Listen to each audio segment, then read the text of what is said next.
Hey friends, it's Sandra from One Stitch at a Time. Today I'm going to discuss a little bit about EPP. What is EPP? EPP is English paper piecing. It's a very precise way of quilting. It's slow stitching. It's a good way to get out of your head and into your hands if you're stressed out and you need something to take your mind off of stuff. This is a wonderful thing to do. So some things you're going to need. You're going to need, for stitching the pieces together, you're going to need some little thin needles. I like these. These are Bohin. I bought these off of Amazon. These are great. You're going to need a good needle to punch through the cardstock. This is a Sharps needle, probably a pack from Walmart. You're going to need some good cheap thread to throw away that you're going to use to baste your stitches onto your cardstock. You're going to need a good 50 weight quilting cotton. I like Aurifil. I also use quilting cotton from Hobby Lobby. I'm going to use this pink. So you're going to need some cardstock. I don't know the exact weight of this, but it's not too thick, it's not too thin, it's bendable, it holds up well. You could also use the cardstock that you get out of your junk mail and save yourself some money, because we all get junk mail. Or you could go buy a big pack of white cardstock, or you could go buy the printed cardstock like this. I just happened to have been at Michael's looking in the clearance section, and this was $4. It's 48 sheets. Let me show you the bottom of it. This is just the summertime pack that they had that was going out of season. And so you'll need some of that. You'll either need to buy the pre-cut die pieces off of online, or get a utility tool, print out a design that you want, and use that to cut and trace, and use the utility X-Acto knife to cut them out. That hurt my hand, so I ordered a hole punch. I really actually liked punching these and cutting these out. It was very soothing to me. But this is a 2-inch punch. It's a hexagon. I also have a 3-inch punch that I have used to cut out some pieces, but that's not the size that I'm using today. Dusty. But it's pretty big. Compared to my hand, you can see the size of it.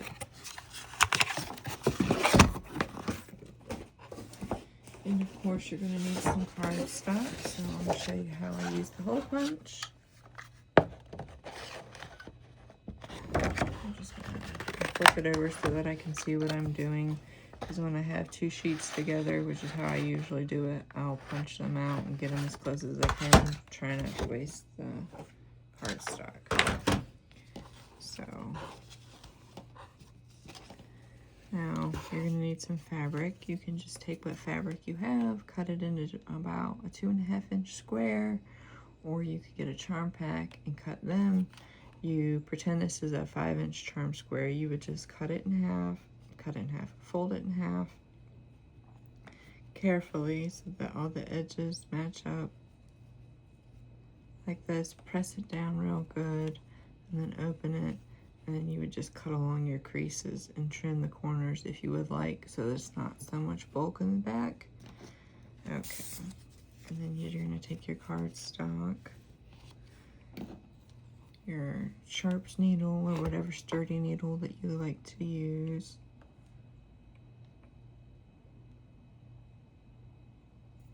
I like to double my thread because that's not going to be long enough. Let me get another piece.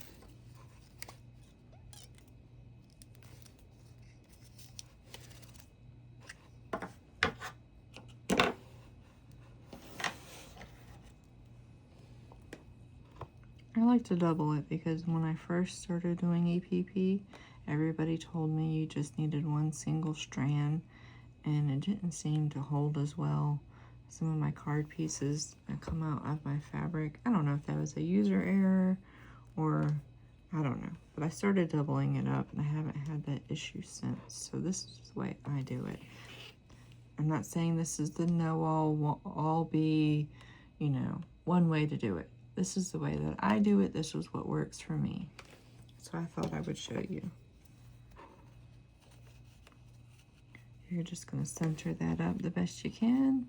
Make sure your fabric design is on the outside. If you make a mistake, it is not the end of the world. No big deal. Start over. You get you a seam ripper, which I don't have handy, and just rip it out, or use your scissors and do it again. I like to go in this side and come in up through this side. Let me see if I can zoom that in a little bit so that you can see better. Okay, so you're going to fold this down. You know, kind of take your back fingers and smooth that fabric out. You want it tight, but not so tight that when you use your little needle to go through and you're catching these edges, that you don't have any fabric that you can't catch without the cardboard. You don't want to catch the cardboard, but we'll get to that in a minute. And you're going to punch that through, catch that edge. Fold this piece over.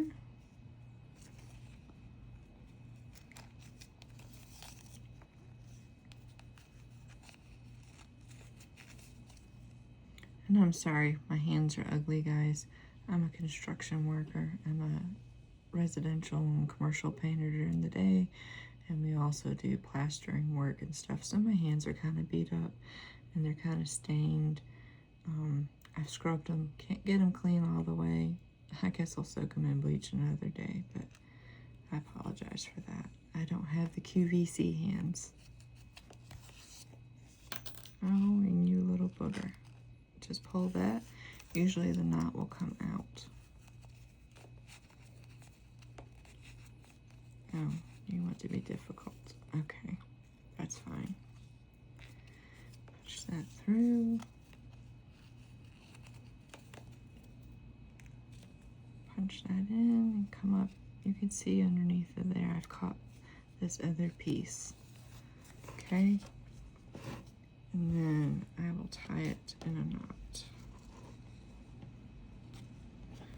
Now, most people that I've seen that do this, just instead of tying a knot in this second space, they go in and they come out and then they do kind of like a slip stitch thing, and then just, I found that that doesn't hold it as well, that the pieces still come out. So I like to tie a knot, and then I'm going to cut it. Now, later on, when I go to take these paper pieces out, it's fine. I'm just going to cut this right here. I'll snip that, pull this, and then I'll grab the end here and pull them out. It's not going to be a big deal, okay? And then you can see the stitches.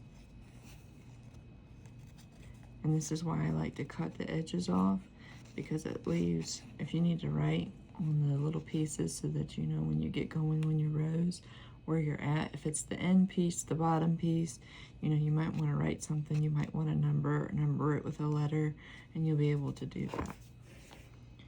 Now I'm going to pick a couple of dark blue pieces so that you can see. Okay, here's one that I trimmed, here's one that I didn't trim, but that's fine. You want to make sure that you take your two pieces, the front sides, and put them together. And you're going to match these up like this. Oh, I didn't tie my string, my thread.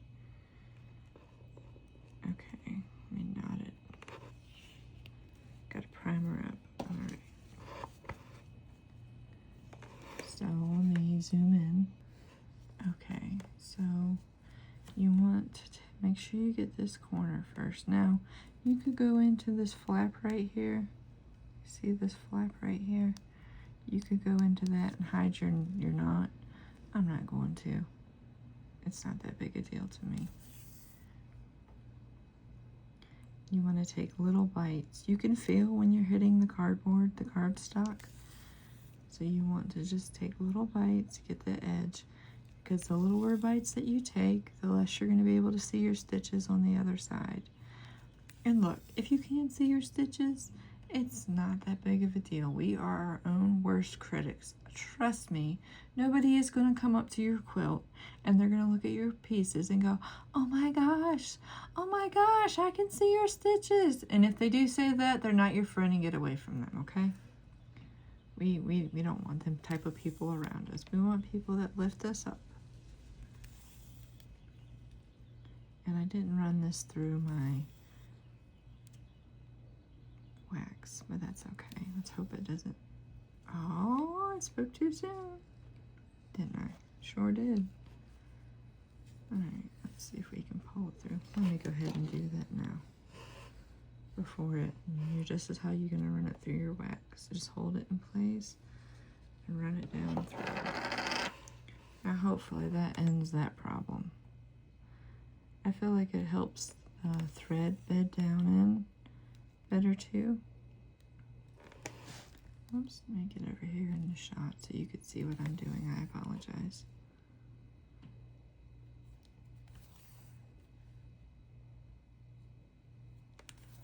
If you want little bites, I'm getting a little crazy here. Let me do better. Little bites. You don't want to do that little bit more. You don't want to make these so close together that when you open it up, your thread frays and that it rips the material. You want to have a little bit of space in between them so that it doesn't put too much stress on your fabric.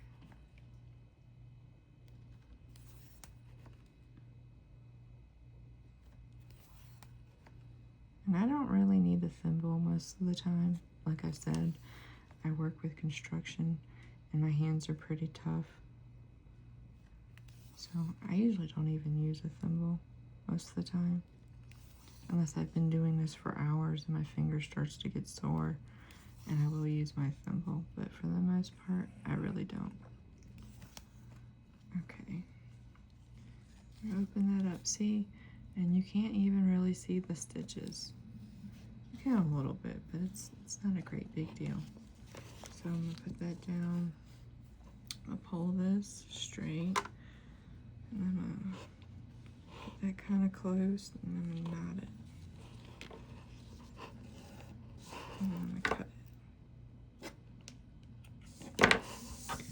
And that's how you do English paper piecing. Would you like me to show you how to do another one? I'm sorry, I'm out of frame again.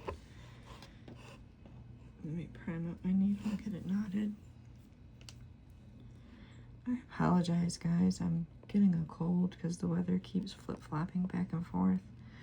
I live in the south, and right now it's like 70 degrees, and it's going to be getting cold again. Let's see if I can find another blue. Or how about I'll do a red piece so we can see here. Okay.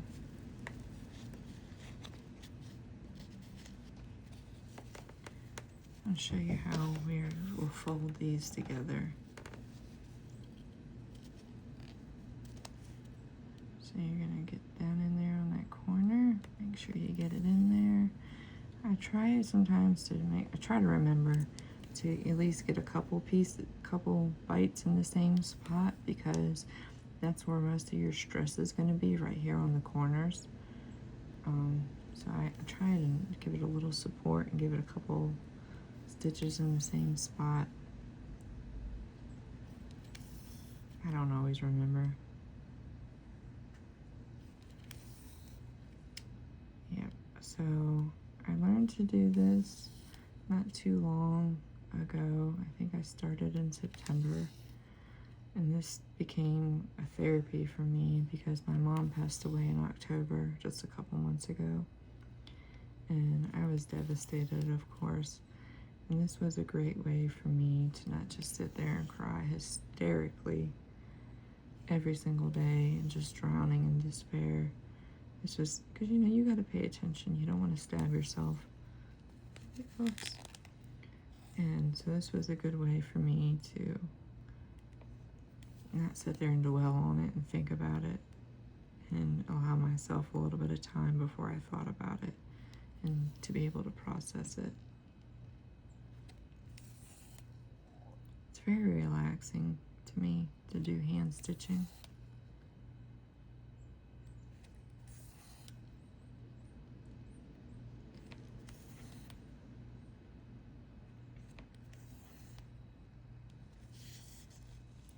You want to make sure you get down in that corner because you don't want to leave it.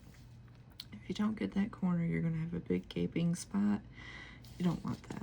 So you want to make sure that you get down there and you get that corner. You can even go in from the other way if you need to make sure that you get that corner. See, you gotta make sure you get the corner. Now, a lot of people will cut that and knot it right there just in case this thread comes loose. I'm not gonna do that. I'm gonna flip it back over and I'm gonna fold it and show you how I do it. Now this will be about the time that my thread will break. Let's hope that doesn't happen. Now, you would probably want to use a shorter piece of thread. I just, for the sake of the video, so I'm not having to stop and keep threading my needle, I'm not going to do that. I made it a little bit longer. You're going to want to get here in this corner. Like I said, you're going to want to kind of put a couple stitches in there because you don't want it to be a hole. You could even go back in through this way and catch it.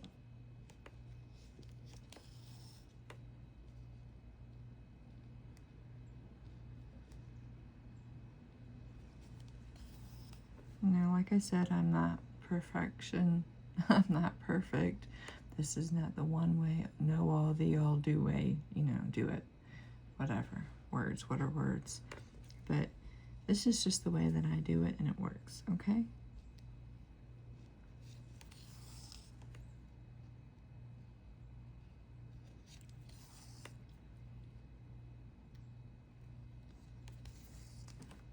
And see, the cardstock's good because you can fold that piece and get it out of your way.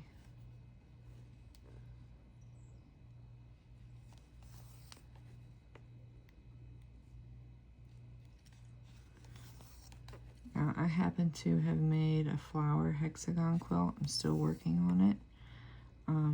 The way that I decided to do it was to make my flowers, and once I get all my pieces together in my flower, then I attach another flower next to it. But I'll show you that in another video, how I attach them if you would like.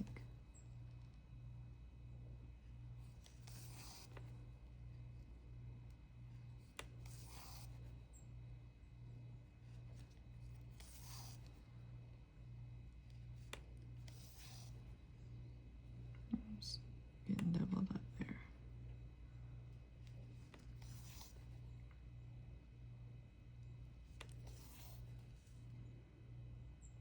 I'm gonna catch that corner now, don't forget.